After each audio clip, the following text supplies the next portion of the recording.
কিরে, শুনলি? কি শুনবো? অভির তো বিয়ে নেক্সট মান্থে। শুনলাম লাভ ম্যারেজ।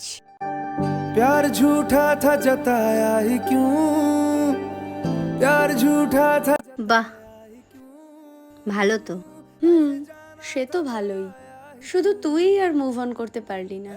সেই একই জায়গায় পড়ে রইলি। প্রথমে 3টে বছর নষ্ট করলি ওর সাথে থেকে, আর তারপর 1টা বছর নষ্ট করলি শুধু ওর কথা ভেবে।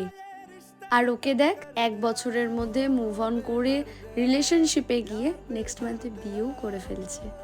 তুই কেন নিজেকে এত কষ্ট দিচ্ছিস? জানিস তো, যারা সত্যিকারের ভালোবাসে না, তারা এত সহজে মুভ অন করতে পারে না, হয়তো কোনোদিনই পারে না। আর আনফর্চুনেটলি আমি সেই দলেরই লোক। ओ बेदर्द यार बेदर्द।